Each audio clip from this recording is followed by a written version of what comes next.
This program is designed to provide general information with regards to the subject matters covered. This information is given with the understanding that neither the hosts, guests, sponsors, or station are engaged in rendering any specific and personal, medical, financial, legal, counseling, professional service, or any advice. You should seek the services of competent professionals before applying or trying any suggested ideas.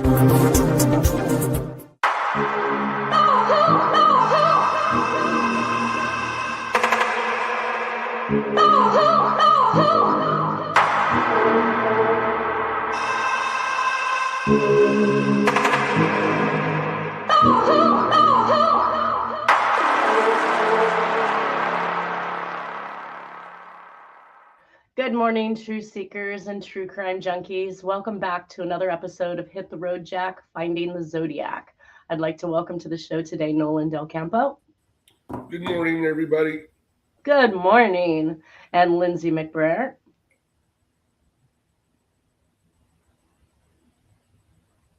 She'll hit us up when she's here. She's here, but Just can't may see have her. us on mute again.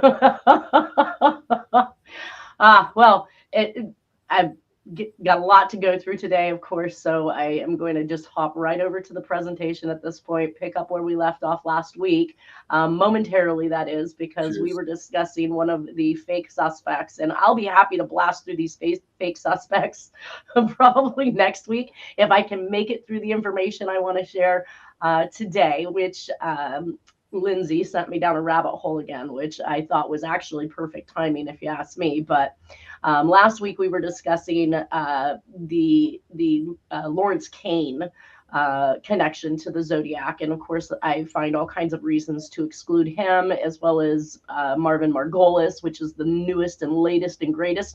Did you ever hear back from your friend, your investigative reporter or journalist friend? No, because I read the article and I just came to the conclusion that there's not much substance to it. So I don't think it was worth having him talk about it.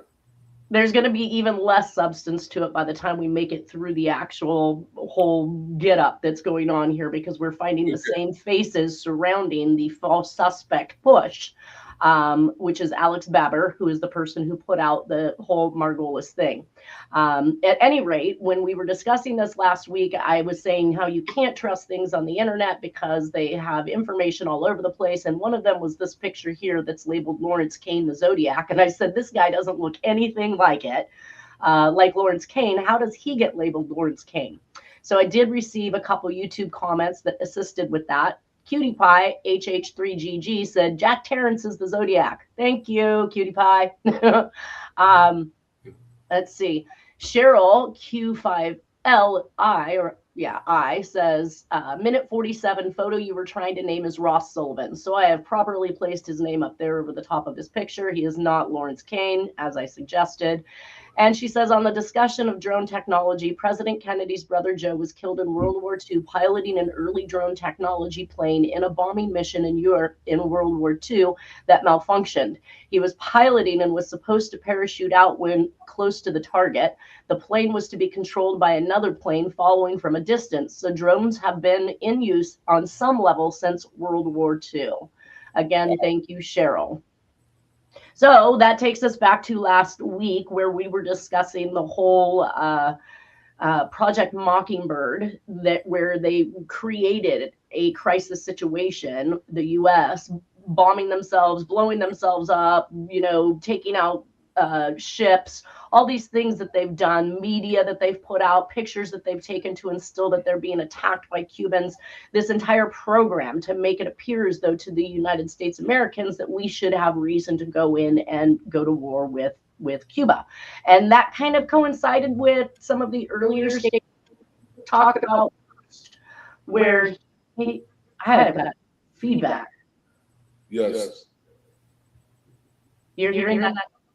Yeah, it's an echo. Well, I got an echo.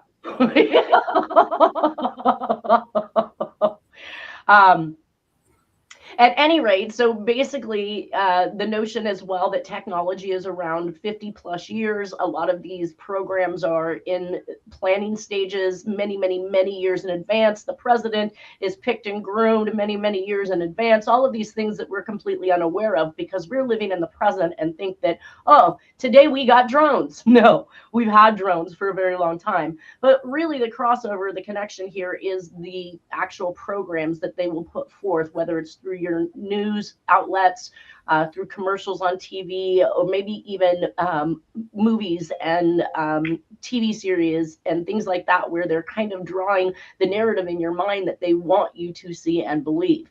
And so that's where I spun off because, again, like I said, I was going to try and cover these two false suspects. Hopefully we get to some of them today. But Lindsay had actually only you and Lynn's Mac. Oh, I don't know why it says that. Anyways, hopefully Lindsay comes back. So basically, I was given a video last week or maybe the week before. Lindsay wanted me to watch it before last week's podcast, and it's likely because she understood what it was that I was working on, which was the Project Mockingbird and the way that they will mislead, lie, and create crisis antagonistic situations in order to achieve their agendas, whether it's to go to war or to get us fighting here in the United States against each other. Lindsay, how did you come across or find the ugly truth about the ADL? Okay, can you hear me now? Yeah. I can. Okay, perfect. So I was rummaging through some old stuff that I had been researching about Bush and all them, Senior Bush and W. Bush, and like their money laundering scandals, even with his brother Jeb Bush in Florida when he was governor, through real estate and all that, and just skimming through like old newspapers and reading through those and all that. And then that's whenever upon that research I found that old video, and I was like, this is a gem right here. I mean, it was like the best explanation that I have found so far for me to understand completely A, B, C, D, E, F, G, exactly how it was done and how we got to where we were with those, I'm just going to say it, Jewish mobsters, because that's what they were. And Meyer Lansky, as we spoke about him before with John, connection to John Walsh, he came up again. I was like, wow. I was like, this is literally gold. So, and I see that they seem to want to protect all mobsters. It isn't just Jewish, and that's some of the connections that had been made by me when I watched this video. I literally sat down and I diagrammed this out, the connections of who to who, and it just seems to me that they want to cover criminals. They want to, so kind of when we go through this, what you're going to hear a lot is anti-Semitics. You were labeled an anti-Semitic if you spoke out against any of these individuals, if you called them dangerous, if you said that they were villains, if you said they were criminals, if you said they were mob, you would get hit with this anti-defamation suit, I'm sure, or an attack by this particular agency, which is well-funded and is supposedly nonprofit, so it has no tax liabilities whatsoever. So every single penny that it is paid is free money for it to fight anybody who speaks out against it. So kind of like we are labeled in the United States conspiracy theorists if we talk against something we can clearly see was a conspiracy, like JFK or any other assassination, Abe Lincoln, all of this stuff. You get labeled a conspiracy theorist as though you're the bad person in this mix when you're just simply putting the information together correctly. So a little bit of information on the ADL. This is the good information that they talk about. So they say fighting hate for good. ADL fights all forms of anti-Semitism and bias, using innovation and partnerships to drive impact. A global leader in combating anti-Semitism, countering extremism, and battling bigotry wherever and whenever it happens. ADL works to protect democracy. Boom. I went, oh my goodness, democracy. You to protect democracy. Okay. That's a far reach. But It says who we are. Who we are. ADL is the leading anti-hate organization in the world. Founded in 1913, its timeless mission is to stop the defamation of the Jewish people and to secure justice and fair treatment to all. Today, ADL continues to fight all forms of anti-Semitism and bias using innovation and partnerships. Another one says Anti-Defamation League. Originally, the Anti-Defamation League of B'nai Brit was founded in 1913 in reaction to the crude and over anti-Semitism of the period, specifically to the Leo Frank case, which I did not research or look that case up. That really didn't move me much.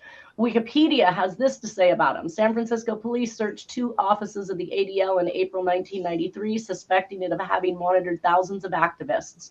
In the search, they confiscated police records, including fingerprints and copies of confidential reports, according to court documents. The San Francisco district attorney considered indictments, but settled with the ADL.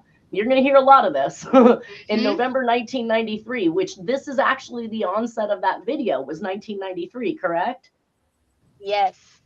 Now, I see that it was only posted on BitChute about 3 years ago, but it does label that it is a 1993, and you can tell by the age of it. It is kind of snooze material. It reminds me of sitting in on some of these security meetings with Homeland Security or the FBI.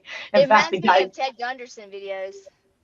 I don't know who that is, but it was very hard to watch because it was not as exciting as I would have liked it to be. He did get a couple chuckles here and there, but that's just not enough to keep me going.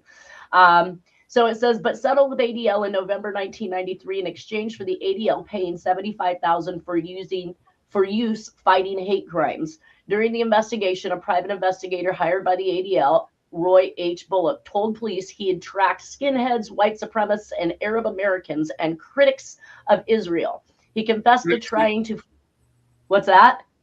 Critics of Israel. That's key. So just because you're key. Critical of Israel and they're warmongering and murdering doesn't mean you hate Jews. So right. They're equating that. Exactly. Yes. If you speak against their agenda, not right. I find that what we're going to see is not people speaking out against Jews. It's against their agenda. And then you're in trouble. So he confessed to trying to find any sexual impropriety on the late anti-apartheid activist Desmond Tutu.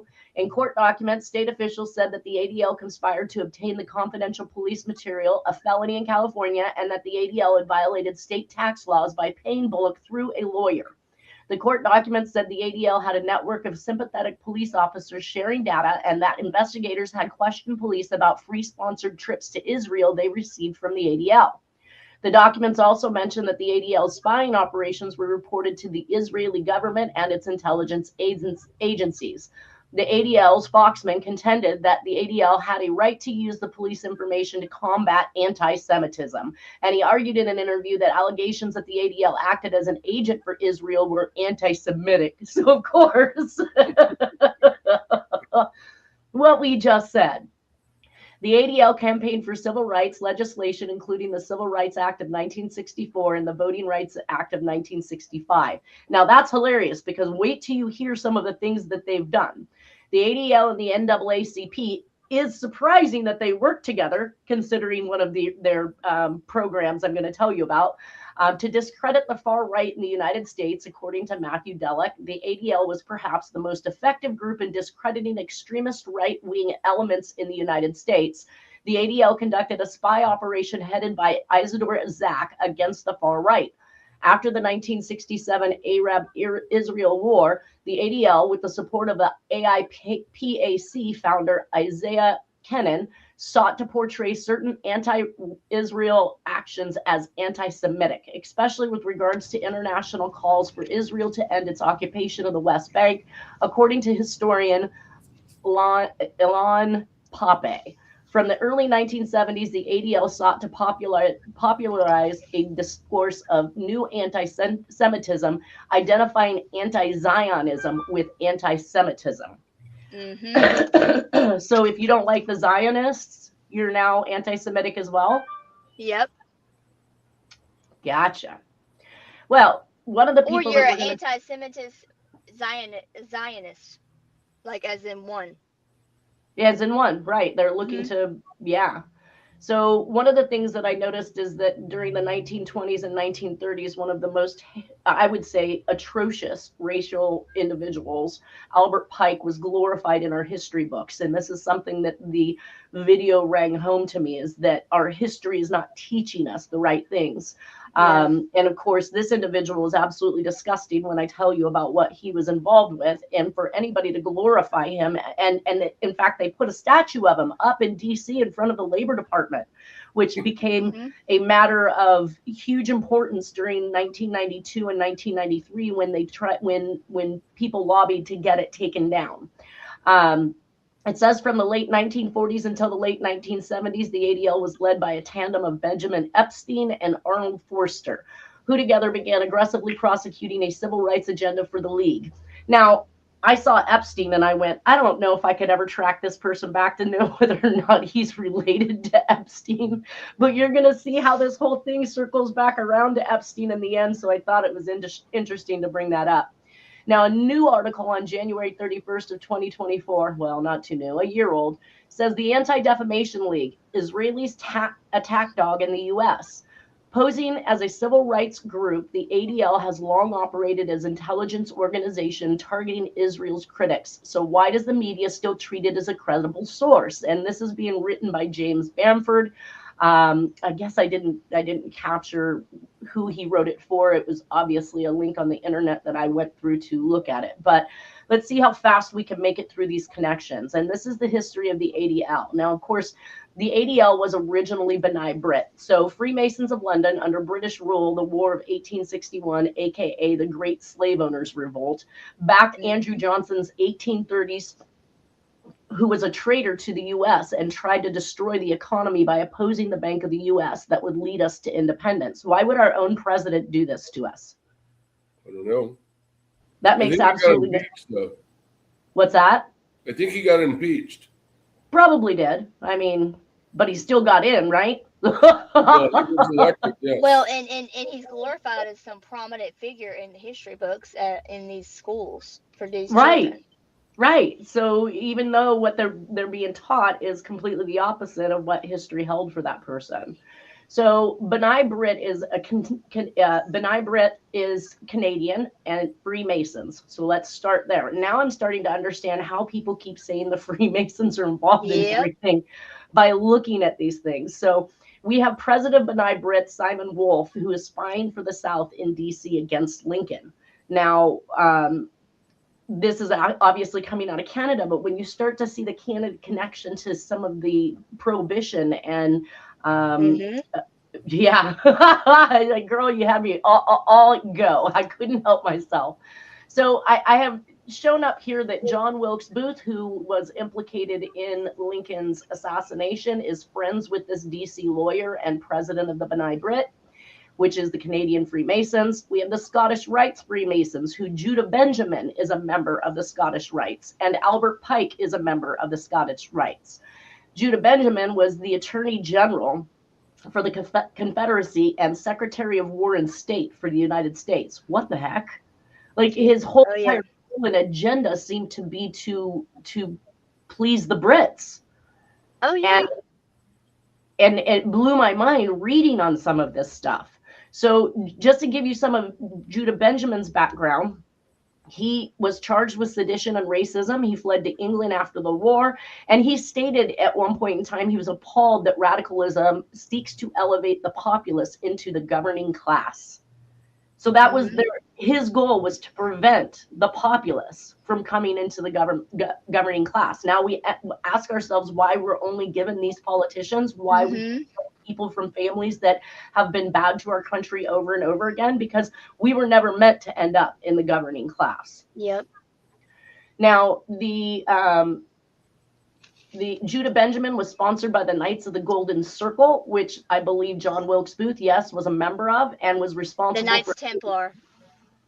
And that's who the Knights of the Golden Circle are? Yep, that's another word. And that actually links to Erica Kirk, just for a side note. I know. I did see a little bit about that. Now, that connection to Albert Pike, so Judah Benjamin had a connection to Albert Pike. Albert Pike had a connection to Scottish Rites. And he was basically coined with stopping the South from being rebuilt after the war. And he even enlisted Indians to scalp civilians. Why in the world would you enlist anybody to demise the civilians of the United States when you are supposed to be supporting them? That actually leaches into Albert Pike is also the founder of the Knights of the KKK, linked to the organized crime of Lansky, Siegel, drugs and money laundering, Robert Vesco, and illegal financial operations with Michael Milken. And we're going to get into all of those. You remember Robert Vesco? Remember we discussed him too. I just watched an episode on Blacklist yesterday, and it was totally about Robert Vesco, and I was like, okay, I'm so talking about this today. Yep. So at the bottom of that middle paragraph, in the bottom, Birth of a Monster. The actual name of the movie is Birth of a Nation. And the KKK is the hero. I heard him say that, but the newspaper article said Birth of a Monster, so I thought the man had misquoted it. I will go back and change that, because I heard the man on the video say Birth of a Nation, but the newspaper article actually said Birth of a Monster. Yeah, the title of the film is Birth of a Nation. Okay, so there is a connection between Albert Pike and the Anti-Defamation League of B'nai B'rith. Of course, we see that connection. He backs the Confederacy. He protected his state from being taken. He protected his statue. Oh, I'm sorry. The ADL was one of two organizations that protected the taking down of his statue outside of D.C. Hollywood director D.W. Griffith glorifies the KKK and Pike in a movie called Birth of a Nation. And it was literally named Klansman or something like that to begin with. And then they changed it to Birth of a Nation. Either way, they're glorifying these individuals. I think it was actually clandestine is the word. It was Klansman. It was Klansman on the video. And then, like I said, he said Birth of a Nation is what the name was changed to from Klansman. But I read on the actual newspaper article that was flashing when he was speaking about it that said Birth of a Monster. And maybe that was the news stating, making a funny play on the Birth of a Nation. Either way, we've got Hollywood. Go ahead. It was just a little play on words, basically. Oh, yeah. Mm-hmm. So basically, we have Hollywood glorifying them, we have history books glorifying them, and we have the ADL protecting them. So that brings us to 1908. There's a New York City police commissioner, Theodore Bingham, who investigates citizen complaints. Now, these are immigrants from different countries that are feeling the pressure of the mob, who is taking money from them, that is, committing crimes, stealing, breaking things, doing all this stuff, and they're complaining to the police commissioner of New York City. He investigates these complaints, but before he can report on it, he's ousted by B'nai B'rith publicity committee that he was attacking Jews. Yep. Because the individuals that he was investigating was the mob, and some of them were the Jewish mob, the Italian mob, the Irish mob, you name it. He's looking at all of these individuals. Now, the result of him being ousted by B'nai B'rith publicity committee is that racketeers now take over the ghettos in New York City, requiring payment for protection from local and small business owners. Mm-hmm. Your first sign, and this is why insurance. It doesn't matter who or what you're insuring. Insurance is paid protection, and it is completely set up by the mob. They make egads amounts of money, and a lot of times they'll figure out a way not even to pay your insurance claim when you truly have one. So, how many? Yeah, we all no been one there. said yeah at the same time. So basically, we have the B'nai B'rith becoming the Anti-Defamation League in 1913, and it was founded in Chicago, Illinois. It's supposed to be Jewish civil rights. It's supposed to protect Jewish networks. It actually ends up protecting Jewish networks of organized crime in New York City. If you called them dangerous, you were labeled anti-Semitic. And they asked for money to protect the Jews. So they're basically taking from those that are such low level income in the guise of they're going to protect them. And again, this is tax-free money these people are collecting. So Let's start with 1930s. Meyer Lansky's godfather of the Jewish mob and ADL through the 1970s. Prohibition is how he made his fortune. We see a couple different biographies, one by Hank Messick that says he was a bad man, but then there's some author. Do you know who Lacey is? No, Nolan? no, I He don't. put out, he honors here more recently, he honors, I say more recently, like in the late 90s or whatever, early 90s, honors Lansky as this poor penniless man that left this world with nothing to give to his family, which is complete crap. I did see that. I did see that. Yep. Yeah. So you've got one author saying he was a bad man. You got another author saying he's a good man. Again, they're putting forth the narrative for what they want people to believe. Now, directly related to B'nai B'rith is Arnold Rothstein. He introduces Lansky to Luciano. So basically, that's how they began working together. And Arnold Rothstein was one of the top society, our crowd bankers. And why they named themselves this was to distinguish between other bankers that were out there. If you weren't a German Jewish banker, then you weren't part of their group.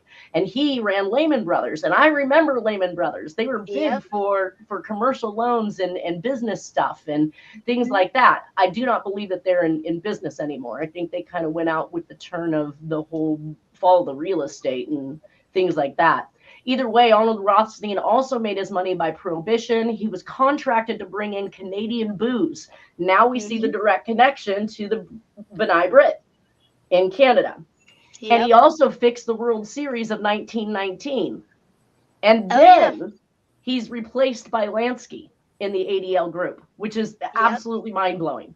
So who Myers is connected to, obviously, junior partner Bugsy Siegel. He's honored by Hollywood as well. And he made his money by prostitution, number running, insurance scams, and protection rackets, feeding off of good immigrants, just like Lansky and just like Luciano and any other mobster.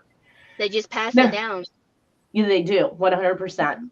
Also connected to Arnold Rothstein, aside from Lucky Luciano, is Sam and Edgar Bronfman of DuPont and Seagram's, which are head of the Jewish World Congress, and I believe they were Canadian as well. That's where the whole liquor thing came in with the prohibition. He's also, Rothstein is also associated with Republican Max Fisher of Detroit, aka the Purple Gang. Has anybody heard of this? I have not. I have not either. I did try to go back and look to see if I could tell what was going on there with him, but he wasn't really the highlight of this presentation. And also a friend of Rothstein is Joseph P. Kennedy, again, another bootlegger during the Prohibition. Theory was the theory that we had was that Jack may have met these individuals through bootlegging, because Jack, from the time he was 14 to 17, bragged about having bootlegged liquor that on his military records, he actually says that he drove light duty truck from 14 to 17. Well, that light duty truck had cases of liquor in it. He also bragged that he hunted on Lyndon B. Johnson's ranch and he was invited to Lyndon B. Johnson's wedding. So here's some more connectivity. Another connection from Meyer Lansky and the B'nai B'rith is the Cuba operations. Partner of Lansky was Morris Moe Dalitz, given the torture award by the Anti-Defamation League in 1985. Now, that's where John connects to it, but it's in the middle of 1980 and 1985. Right in there, that's like prime time right there, where they were like, they had to have been, I mean, there's no way that he didn't know who he was, and there was no way that he wasn't doing any business with Meyer Lansky because of the casino specifically. He was involved in every single casino, especially on the Paradise Islands and in Miami, Florida, and the surrounding area. Well, I'm sorry, but anybody with a middle name that they go by is probably my mob, right? Morris Moe Dalitz, and they called him Mo. He made his money through prohibition and casinos, and he's given the Torch Award, one of the top awards from the Anti-Defamation League. Absolutely mind-blowing. So here we are now patronizing and giving awards to known mobsters. Now at this stage, we see that Lansky replaces Rothstein, and he learns to clean and launder money and invest it by taking over small businesses, and he creates what's called Sterling National Bank. Again, a bank I recall and remember, but also is out of business, I believe, at this point. And he gave loans to the mobs in the garment district. Now, when I say garment district, I emphasize that because Jack, when he left the Bay Area, which I believe was prodding by a message in the San Francisco Chronicle or Examiner to leave town, change his base, get a family, do whatever. And we see Jack go to South Lake Tahoe Linen Company, which is a garment company in the middle of casino land, boys and girls, because South Lake Tahoe is where our casinos are. And real quick, one just side note. Also, Meyer Lansky established and had dealings with other countries or banks in other countries, and that's how he filtered it through and cleaned it, and and I've got that right here in this nifty little circle that we're going to talk about. So Lansky forms the Sterling National Bank. And in that, guys, he has Theodore Silbert, who's the chairman of SNB, and later becomes the national chairman of the Anti-Defamation League and treasurer, right? So we've got Silbert, chairman of Sterling Bank. We've got ADL's bank is actually Sterling National Bank. So the Anti-Defamation League is using Meyer Lansky's bank as its personal bank. We have Maxwell Rabb, which is a business I didn't finish off Meyer, partner of Meyer Lansky in a business called Airport Hotel Corporation. And he's member of the board at the Sterling National Bank and a top level operative of the Anti-Defense League. Defamation. Okay. So that airport, the airport hotel, that is in a newspaper article, and that's that whenever that was established, or not long after, they promoted John Walsh to be the manager of that corporation. It's in a newspaper article. I have it. Oh, wow. So that would be something to add to this as far as connectivity. Now, Theodore Silbert is actually cleaning and laundering money. And I'm not sure if I had this name spelled correctly because he did not flash it on the screen. He only said it. Michele Sedona was an Italian financier of the Italian Freemasons. And in 1982 is charged with constructive trust to defraud, fraud, and breach of fiduciary duty for laundering money through SNB, Sterling Bank, Lansky's bank, and Franklin National Bank. Yep, there's the Franklin case. Yep, they were drug pushers, left, right-wing terrorists, and money laundering. And the circle went as this: Sedona gave the money to Sterling National Bank. Sterling National Bank washed it through Franklin National Bank, and then it went right back to Michele Sedona. Another connection to the ADL is, Lansky and Rabb. So Lansky and Maxwell Rabb do bigger things with the illegal money. They've learned from the Venetians to create a trust so that the wealth remains for their families decade after decade in order to continue to exert influence in politics, gain political power, and receive protection. Absolutely disgusting, but this is what we're seeing, and this is why we continue to see the same families running our politics. Yep. Mm-hmm. 1978, Linda LaRouche. Have you heard of this author? Nolan? Yeah. I have not. Okay. He was commissioned to research the drug trade, and he's the author of a book called Dope Inc. That's a good one. He found that they laundered the money to reinvest in real estate and casinos, which is that whole push we see to become legal. Just like I think it's Queen of the South, right?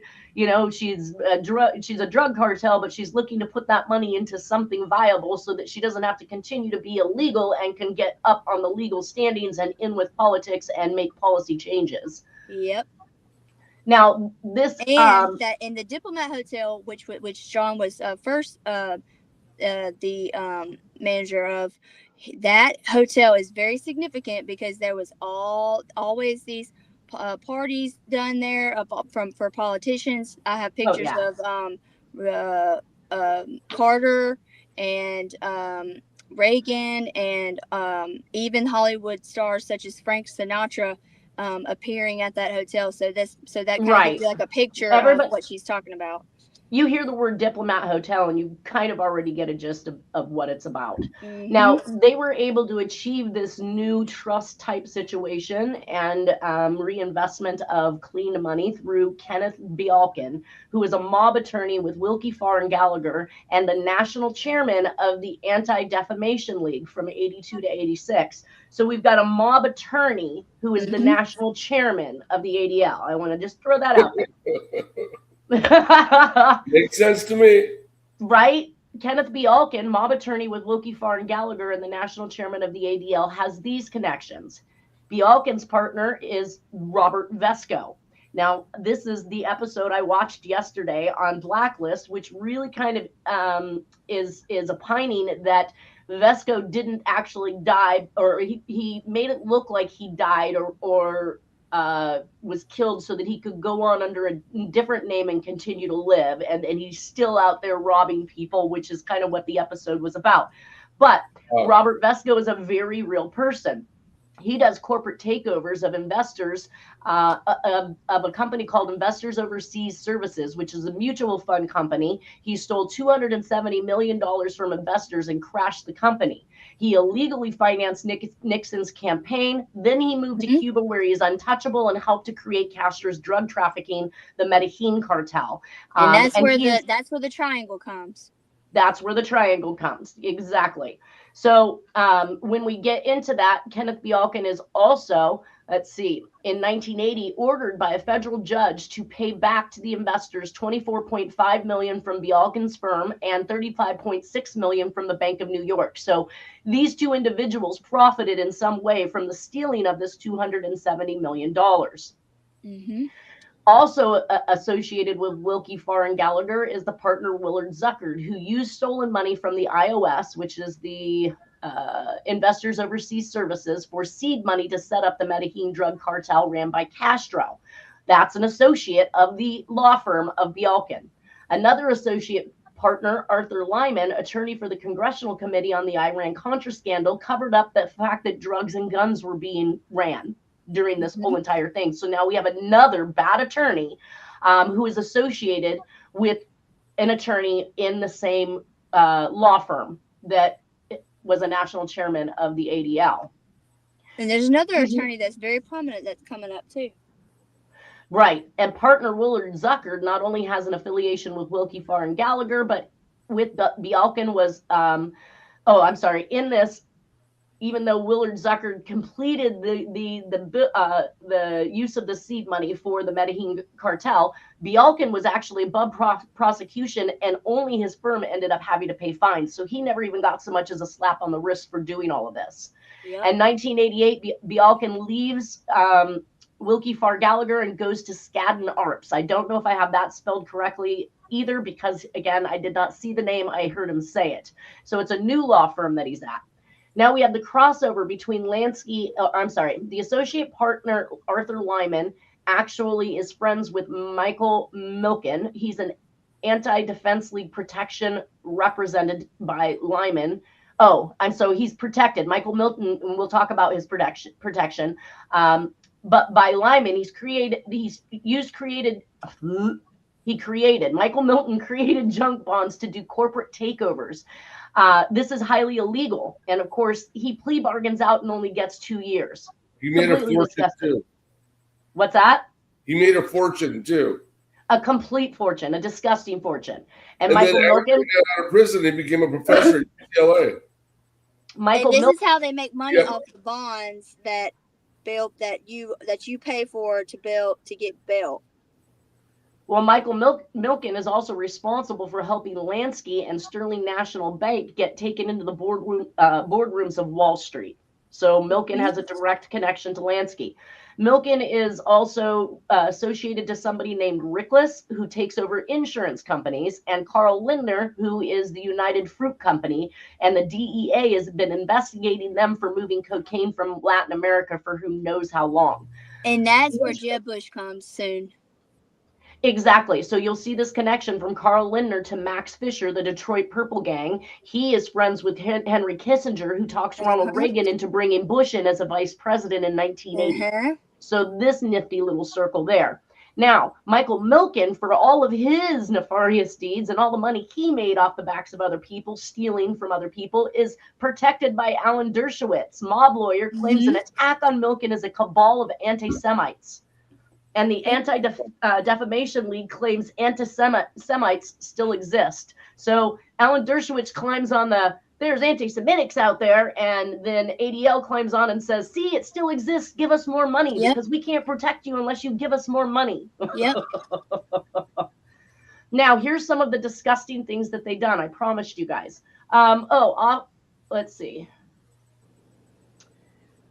Where did I have that? Okay, so Oliver North and Richard Secord of Lake Resources are represented by Bialkin. So here we've got 2 more bad guys that are represented by this attorney in the Iran-Contra affair and are protected by Carl Gershman of the fact-finding committee of the ADL and National Endowment for Democracy. A couple of the programs. Number 1, 2 of 1979, and I don't know if I have his name spelled correctly, but Mordecai Levy, member of the ADL and Terrorist Jewish Defense League, using an alias of James Gutman, applies for a permit. So we've got this guy who's part of ADL, who is applying for a permit under an alias to lead Nazis through downtown Philadelphia to show Jews that anti-Semitics still exist, and there's a need to raise more money for the ADL, who has that tax-exempt status, in order to protect them. Another program in Trenton, New Jersey. Staged events. Yep. So this plays right back into last week's podcast where we talked about Project Mockingbird and the staged events of Cuba to get us into war with them so that we can basically take more of their precious resources, I'm sure. One of these that caught me off guard was Trenton, New Jersey, because we see one of the letters, I believe, is possibly written by the Zodiac that talks about Trenton, New Jersey. And we know that the John Walsh stuff talked about New Jersey. So there's this ringing true of this. In Trenton, New Jersey, James Rosenberg, again, alias Jimmy Mitchell, so he's using a completely different name, and is on the payroll of the fact-finding committee of the Anti-Defamation League, talks KKK members into blowing up a building of the NAACP. Yep. Now, how are they now working together? You guys saw the link that I had there from today's internet that says the NAACP and the ADL are working together.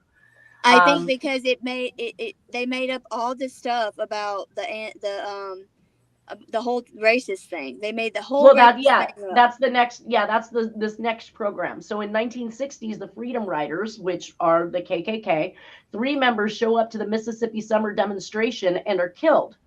Alton Wayne Roberts, one of the killers of these 3 KKKs, is then put on the Anti-Defamation League's payroll for $69,000 and talks the KKK members into trying to blow up an ADL board leader's home in Mississippi. But this was foiled by the FBI because they knew about the plan and had showed up to stop it, I guess. The ADL's media on this particular situation is blaming the KKK for this, even though they created the entire scenario. And then another need for Jewish citizens to pay them more money to protect them. And then we talked about Linda LaRouche, right? The author who had busted apart what they were doing with these funds from the illegal drug trade. This person is then labeled as an anti-Semite and falsely accused of a murder that they didn't commit by the Anti-Defamation League. So if you speak out against them, you're going to receive some type of repercussion, which brings us full circle to Alan Dershowitz, who was a lawyer for Jeffrey Epstein. Yep. I can't make this stuff up, but Dershowitz is one of the most prominent attorneys in the country, where he was. He's getting old now. Well, that's because he was made. He's a made man. Yeah. Yeah. So, honestly speaking, when I went through all of this, these are very much false flag operations in order to achieve their agenda. They will use media. They will use people. They will hurt and kill people. They do not care what it is that they have to do. So when I go back... One quick point, too, is also they perpetuate myths and lies. And if they say it over and over again, then people start to believe it. Like with Bush talking about weapons of mass destruction in Iraq as a pretense for invading Iraq. Yep. Exactly. Yes, if they put it out there, then we will answer. Just like her said, get me the pictures, I'll get you your war. Whatever, it's disgusting. Anyways, we did actually make it back to Lawrence K. And again, everything that I'm seeing, so this is from 1941 when he is 17 years old. We can see the rudimentary handwriting that he actually has. It's not very mature. And he has since an early age either written in cursive or all capital letters. So I would have expected to have seen a whole bunch more capital letters dropped and left behind in the Zodiac letters, which I did not see. It's never been Larry Kane, but it was Larry K. And then he changed his name to Larry Klein. Klein was his original name. Oh, okay. He changed it to K, but not K. Yeah. K-A-Y-E. Yeah. Lawrence K, Larry K. So these are marriage certificates at 21 years of age and 35 years of age, in which he's calling himself K. So I believe Klein was his first. Okay. Let's see. Larry Klein. So Morris Klein, and mechanism. Sorolla Benjamin. It looks like. So Morris Klein, Klein, was his father's name. So he was originally Klein, changed it to K. Still haven't seen anything that supports him changing it to Kane. Looking at more of his handwriting, which of course here is 18 years of age, we can still see that it's all very rudimentary, not well spaced, doesn't run the line cleanly. It's kind of up and down and all over the place. Same with an unknown time frame of this particular communication. And some of the things that I saw in this that I thought were interesting was the overshooting of the H and the T's. That's not something that I noted at all with the Zodiac writing, but you can see it happening a lot in his. Again, I'm not sure what the year of this particular document is. And it is more important, obviously, to be contemporaneous with the handwriting. You want something from around those time frames. Here's something that he was asked to write, and I want to believe that this was likely done when they were looking at him as a suspect, because it has asked him to write the entire alphabet. We can see that he does fairly well all the way across with all of his capital letters, except for that he did not actually include a Z at the end. Now, I want to remind everybody he also had frontal lobe trauma, an injury to his brain, and that may be why we see some things that are happening in here, as though he cannot form the letter K. The letter L remains a capital letter in the middle of lowercase writing. Let's see here. He does a Z in a cursive fashion at the end of lowercase, as if to say he doesn't understand that the structure for a Z, lowercase or capital, is exactly the same. When I got into some of this, I was taking note to, obviously, aside from the T's jetting over the top of the H's, but these S's that he has that really doesn't have these finished bottom bowls. And we can see it makes him almost look like a G rather than an S, because had I taken this S away from the word speaking, you would not have known that was an S independently on its own. But he continues this type of form throughout. So I took a look at the S's. That's his Kane. That's funny. Yes. That's where he's writing Kane. And now it's not even a K anymore, it's a C. But I don't know what the time frame is or where he's at. I don't know the source of this particular document, but it does kind of cross me as somebody's asking him to write it for the purpose of determining. And we do know that he was actually investigated as a suspect, as we're going to see. And we got to remember that this all started with a gal reaching out to me asking for Sandy Betts information because she wanted to get more information. She believed Kane was a likely suspect. We have since gone through and talked about it, and now I'm here to show everybody in the handwriting. We don't see any of those S's in all of the communications that we see that are missing that bottom bowl. Right. They all are completely, if not even larger, on the bottom than they are on the top. They're full S's. Opposite. Yeah, full-on S's. In the T section, again, like I told you, we did not see the T's overjetting the H's. We can see that in many of these. Basically, it comes to the tip or top, basically, of the H and then is drawn down. I did not see in any of these where it overshot. Well, this one overshoots a little bit, but obviously, again, not a capital H. It's a lowercase h. This one actually comes to the very tip. This one comes to the back end of the H, which was something that we were consistently seeing over here in the Voinovich letter, where the T bar actually hits the backside or the mid position of the stem on the H. And so again, these are some differences. The letter Z, not only do we not once in all of the Z's of all of these communications see any of them formed like Lawrence Kane's. So we see that Z here. You're not going to see that any Any Z's. Well, these are all jacks up here, starting right there, going to the left. But all of the rest of the Z's that were left, none of them are formed or shaped like the one that Cain did. Well, that puts us at the end, basically, of our show today. I will continue on with the exclusion of these false suspects, and you're going to get to hear how Cain was actually excluded from all possible forensics so that we can move on from him and right on into Margolis. But you're going to see how these flip and play into each other as soon as I get to that point, which is a mere 1 or 2 slides away. I hope everybody has a wonderful weekend. Thank you, Lindsay and Nolan, for being here, and we will catch up next week. Yep. Here's Martin Luther King. Oh, yeah. And that's a whole nother scandal. Oh, man. Well, I was going to say, don't tell me he's bad, right? too. Oh, he is, Nanette. I'm sorry. Kids are Okay. out. But they did right, it to you guys. him. I will say that. They made him do it. Yeah. All right, you guys. Everybody take care. Peace out. See you next Friday. All right. Bye. Y'all have a good one.